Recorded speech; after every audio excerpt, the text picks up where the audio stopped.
drawing on the first turn is rough. Like it's too powerful? Yeah. Okay. Yeah. Draw. Do you think it would be better if the first player didn't draw and the second player drew? That's how Jake and I did it. It seemed to balance it out a little bit, where he didn't have as fast of a start, and we also went with starting with 5 instead of 10. How did that feel different? It didn't feel like I was so far behind right off the get-go. Because right off the get-go, well, for Jake anyway, I was able to spew out this guy, another guy, and something else. And it was an easy decision to sack my hand for that kind of power. I had no hand, but he wasn't able to deal with it. Right. Because he had already taken his turn. I could see what he had on the field, and it was just an easy clear for me. Right. So I wonder if you think a way of tackling that. What do you think if like some of your base minions, like each of them cost 1 more, for example? You're going to be able to pull out as many. Of these? Not this one in particular, but your other ones, like your rogue and your warrior. Like your warrior costs 2, your rogue costs 3, your mages cost 4. I don't think the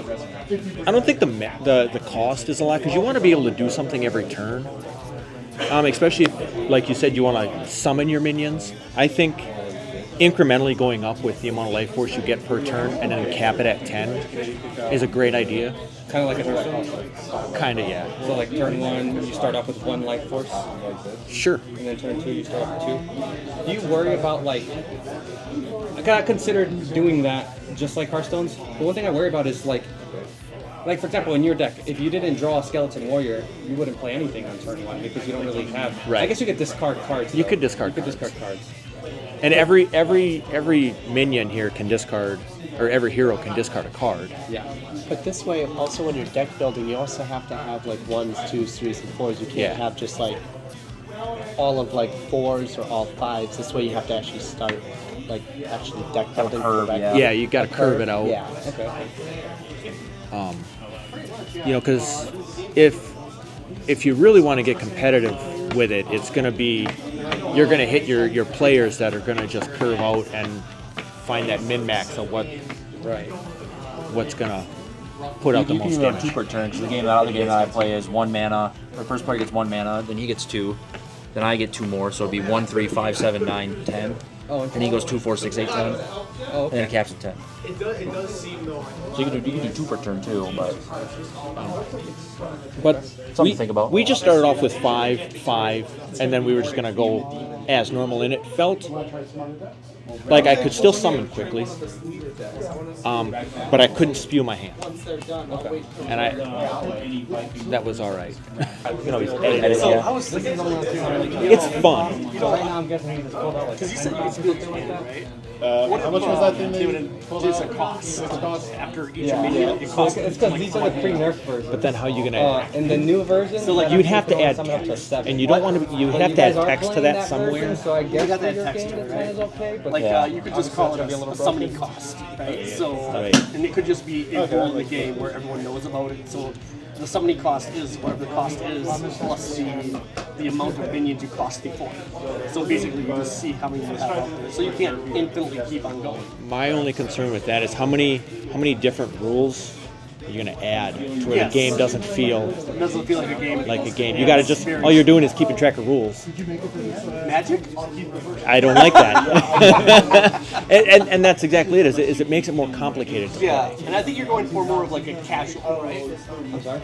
You're going for more of a casual game experience. Yeah, I don't want to go too heavy on the rules. Also, like, I know you mentioned like keywords. I actually tried to not have keywords because one thing that I don't like about keywords is you have to now like look up what all of them mean. Okay. Like I prefer that the cards just say what they mean, and it also avoids another thing. Like if you ever played like Yu-Gi-Oh, every single card has like 2 paragraphs of writing. I just don't even want to read the cards anymore. Right. It's just too long. Yeah, and that's what I was getting at with. Yeah. But kind of what you mentioned, if you're not going to have keywords, you got to make sure that the way that you're saying it covers everything. Yes. Yeah. Yes.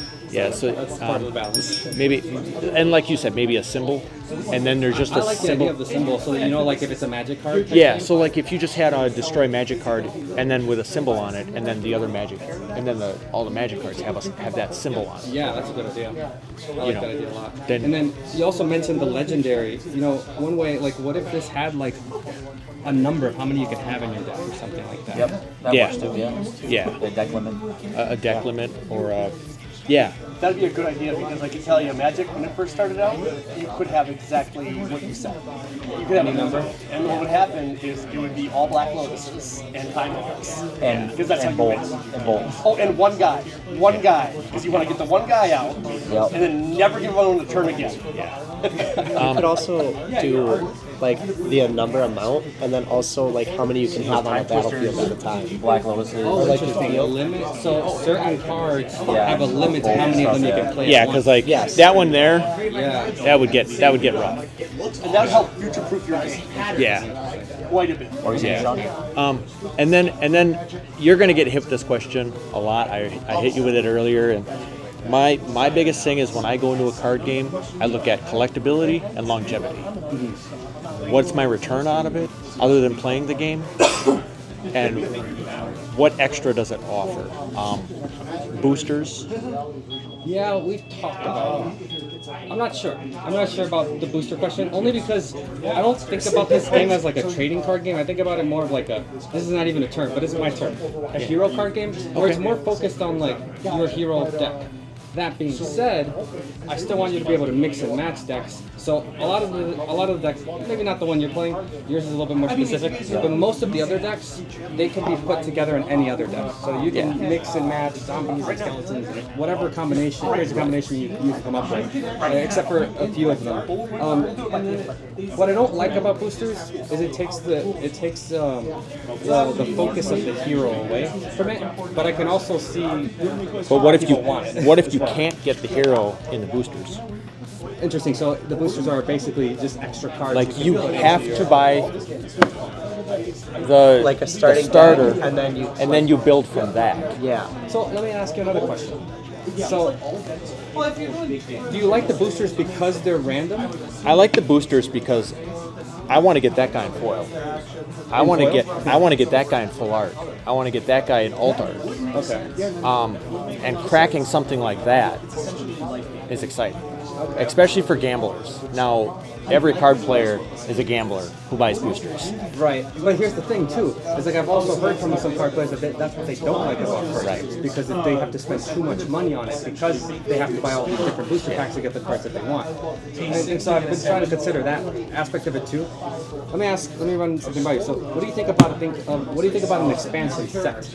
An expansion set being they're not random, but it's something like 150 cards. Maybe there's like 4 heroes involved, but it's like artifacts and Other cards like Yeah. could go into any deck. Yeah. Exactly. Yeah. Yeah, see, and that's exactly it. Is you have this, and then maybe limit like that guy shouldn't be involved. he should be in the a an guy you get. expansion set. Like there's some of these cards that dumb this down a little bit.